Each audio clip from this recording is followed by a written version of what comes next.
All right, Hamilton, give it up for such a great intro. I forgot to show that he does, but he's here. Gabe, here. He showed up. He used the facilities earlier. Nice to be here. Thank you, Hamilton, for having me. Nice to be here. It's been a bit, but like when COVID started till basically now, I think some of you cats went traveling. You cats trotted the globe. No one, everyone just stayed in Hamilton the entire last 2 years. No one traveled. Did you travel? No. You did? Where'd you go? Where'd you go? Oh Jesus, it's taking way too long. Okay, goddamn. Okay, put it this way. I did some traveling. I went to the U.S. quite a bunch, and I went to a magical, scary place called Florida. Ooh, hold your breath. It was fine. Florida was fine. Granted, 0 masks, but it was fine. Everyone was nice. It was cool. There was a lot of hype. It was kind of silly because appropriately the U.S. got mad at that state. But then us Canadians start to wag our finger at them too, like, how dare you, DeSantis, let everyone's grandmother die at Disney World kind of thing. It was bullshit, it was fine, everything was cool. The thing I found bizarre, for a state with 2 oranges on the license plate, I didn't see one fucking fruit in that state. No one eats produce in Florida. Perfect, agriculture weather, top to bottom, all year round, is just chilies and Applebee's coupons on trees, that's all it is. Johnny Appleseed, he still has the bucket and the overalls, but he just hands out Olive Garden gift cards all the time. He just plants them in soil. Weird. No fruits. It made sense, because every time I went to the daycare, all the kids there had the rickets. And if you're wondering, is it hard to climb monkey bars with low vitamin C deficiency and malleable bones? Yes, it is super hard to do all that when you can't climb monkey bars. It was wild, but Florida was fine. It was fun. I had a show in Daytona. It was good. Good time, great show. I went outside afterwards to go get a slice of pizza and noticed a ton of like adorable stray cats everywhere in Daytona. Has anyone ever noticed that in Florida? No? Have you been to Daytona? You never have? Okay, well then you don't know. How are you commenting on my comment about Daytona Beach, Florida? Doesn't matter. The point is, a lot of stray cats, and I asked someone who was outside, I'm like, how come there's so many stray cats here? He's like, I don't know. Ashing on the cat. I don't know. I got the cigarette from that tabby, I don't know. But a good time, it was fun. Daytona was great, it was fun. The day after I had a show in Gainesville. So that morning, I left the motel and I went to a Denny's for breakfast. Now this is the thing, before I met, did you say ooh at Denny's? Oh wow, you really don't travel, do you? Denny's, oh wow. Wolfgang Puck, I know, but went to Denny's. Now before I mentioned what the menu was, I have Crohn's disease. Okay, so Crohn's. I gotta be like cautious of what I eat and ask questions and shit. I gotta be that douchebag. That's who I am. So it's like my life is like diarrhea, bloating, and that's my life.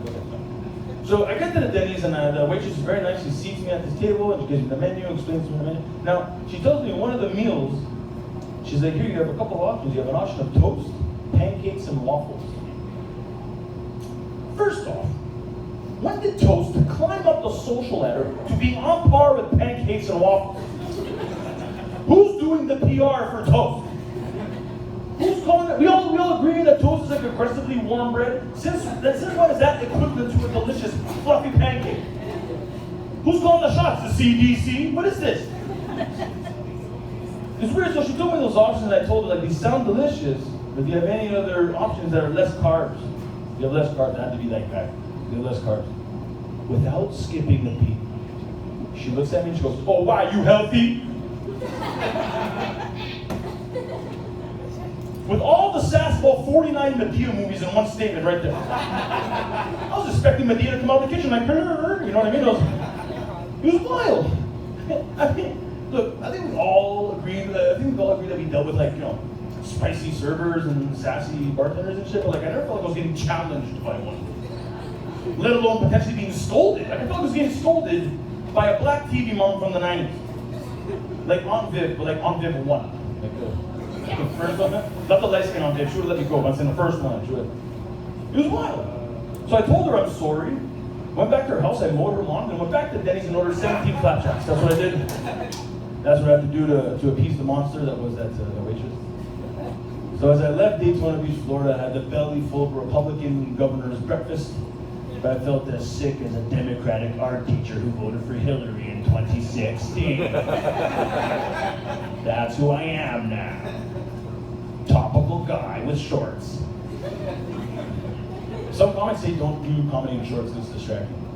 Fuck that. I'm not a small guy. I get sweaty like this, so I'm wearing shorts. So fuck off. Yo, I don't know about you guys. One thing I got to appreciate about like the little break that we all got collectively from COVID, like from the pandemic, is I got to catch up on movies and TV. Anyone else got to catch up on movies and TV? Yeah? What? Okay, I'm sorry. Jeez, what did you catch up on? The Nanny? Yeah. We're Mr. Sheffield! Oh, right on. Shout out to you. Okay. The Nanny, yeah. Okay. I like watching true crime documentaries. Any true crime doc fans in the house? I was waiting for that. Is it you guys? It was a bunch of ladies? It was you, of course. It was, I love it when the firstborn goes missing! I love blaming the mother-in-law! How did her fingers go missing? Yeah, I love it. True crime docs, they're sad, but they're quite fascinating. And there was one that I was watching, it was about the city of New York, more specifically about the borough of Brooklyn.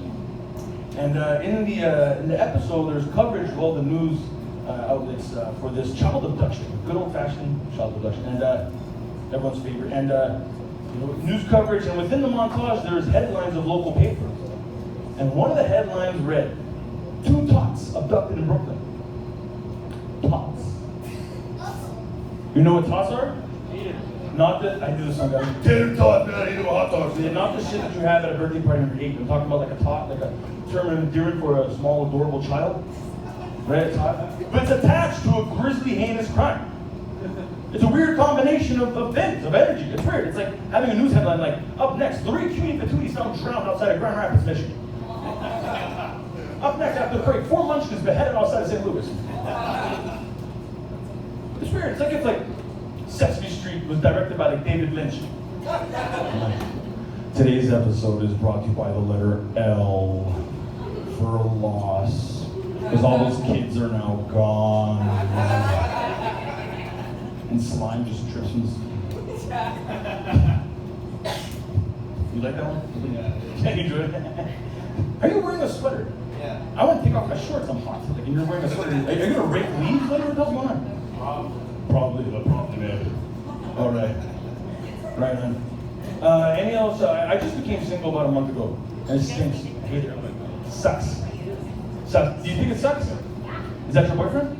There you go. See, yeah, of course you think it sucks. Hey, good for you. This guy's like, yeah. Glad she thinks it sucks. Yeah, being with me is amazing. Sure it is. I'm sure it's great. I like being with a partner. I don't have one. One of the reasons why I don't like being single is, look, I'm all for sex work. Legalize it, please. It's so silly that it's still illegal. However, I don't like the titles of some of the services that are offered. You guys heard of the girlfriend experience? Yeah, you have? No. For those that... Okay, calm down. Put the handbrake on. We'll get the right sisters. Yeah, I like it. Girlfriend experiences, you don't even necessarily have to have sex with the John. You just go out with them. You just take arm candy. I don't know why I do this like I'm a little teapot, but yeah, just arm candy. You just go out with them. You don't have to make love. You just go out with them. I don't like that title. The service is great. I don't like that title. If I want to pay for a girlfriend experience, I want to find takeout containers of things I do not order underneath my bed. Girlfriend shit, right? If I'm going to drop money on a girlfriend experience, I want to have an argument with her while she's on the toilet. Straight up! Dropping all that money down, I want her to be dropping a log, giving me daggers, because I like the photo of another woman on Instagram. And it's pure fury, that's all it is. It's not about cosmopolitans and velour suits. I want to know what's up with your stepdad, Scott. And why he has 3 copies of that same Judas Priest record on vinyl. It's weird. You know? It's not about orgies and masquerades and shit. It's like, I want to know what's up with your grandma, why she has that scar from World War II. Like, you know what's good? Girlfriend shit. Is everyone here happy for, is everyone here happy like live shows are back for the most part? Yeah! Jesus, okay, someone's excited about the Arkell Scott. Yes! Okay. Ugh, okay. So, Boomer with a guitar. No, nice. No, I'm just kidding. That's great. I work in the music industry, and I went to a metal show with a comedian pal of mine, and we realized how much lead singers are very similar to comic, but at the same time so different. Because lead singers will give you the context of a bit. I'm sorry, how did I fuck that up? That's so much momentum. So much momentum. With this loud, aggressive lady in the jacket. Lead singers will give you the context of the song and tell you what's going on with the song. Brothers and sisters, we're here today. If someone falls, you pick that back up. We're going to group together. Unity, take over. Whoever's oppressing us.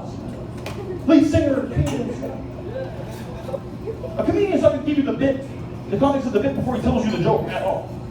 Ladies and gentlemen, this next joke is about how I spent my 21st birthday covered in mayonnaise while watching X-Files. Hentai. No one does that. Musicians could bring up guests. Years ago, I saw Lil Wayne. I'm from Montreal, so I saw Lil Wayne at the Bell Center in 2009. And he goes on stage, he's like, and then Drake comes on stage. Drizzy Drake comes out on stage. Now this is 2009, no one knew who the fuck he was, and also, it's also Quebec. No one gives a shit about who he was. Like, still don't. Like, it's only Ontario. Like, in Quebec, they're like, who's that guy, man? He's like, that black half Jew? You can't do both at the same time, Charlie. Come on, so black be Jew, you can't have the act and the big pants like that. You can't do that. Oh wait, is that the guy Jimmy with the Chais Roulante and the big ass? That's the guy. Who is this rapper Lenny Kravitz on stage, man? But they singers can do that. Lil Wayne can do that. A comic's not going to bring up guests on stage. You never see a comic be like, ladies and gentlemen, give it up for my landlord, Raph. He's a great guy. He always has all his receipts in his fanny pack and checks my problem monoxide detector. Well, guys, I got the lights. I'm going to end with some musical impressions. You guys are in the mood for some musical impressions? It's a Wednesday night in Hamilton, in Hammer, Steeltown, or whatever other pseudonym you guys have. The birthplace of Eugene Levy, I don't know, whatever. All right, hold on. My first impression of Tracy Chapman. And she's at an establishment, and she's now having a good time, and she wants to tell her friend that she wants to leave. Give me another reason to stay here. You gotta pay attention, sister. I'm sorry. I can't hold your hand throughout this. Okay. My next impression is the lead singer of Outfield. He's at work, and his boss is asking him where is his cubicle partner because she's not at work. Josie's on a vacation far away. Need to blow some steam. What's my impression of James Hetfield of Metallica? Any metal fans in the house? Any Metallica guys? Just one guy. Yeah, man. Castle. Okay. My impression of James Hetfield of Metallica, and he's trying to discipline his kids because they're being too rowdy. Hey. James Hetfield. My impression of Dexter Holland of The Offspring, and he too is having difficulty disciplining his kids. So him and his wife are trying to figure out a solution to the problem. You gotta keep them separated. All right. My second and last impression is my impression of Tom DeLonge, formerly of Blink-182, our current favorite UFO enthusiast. And he's at the amusement park, and he can't find any of his children at the amusement park. He doesn't know where they are. Where are you? And I'm so sorry. You're all gonna live in the amusement park tonight. Alright, so guys, this is my last impression. So, this is my impression of. First of all, none of these impressions are super relevant by any means. So if you're born in like 2000, you're like, what the fuck's happening? I think I'm doing an impression of the future or like the girl from Euphoria. So this is all that shit, like whatever. This is my impression of Colby Schatz of Papa Roach. Papa Roach. And he's getting interrogated by the police because he just witnessed a murder. Okay. Yes. So Mr. Shattuck, you said you saw someone get murdered. How do you think they might have done it? Suffocation! Okay. And, was there any air? No breathing! And you said there was a note gripped to their fist. What did the note say? I don't give a fuck! And Mr. Shattuck, you were our last resort. Guys, I'm Gabe Koury. Thank you very much. Bring up your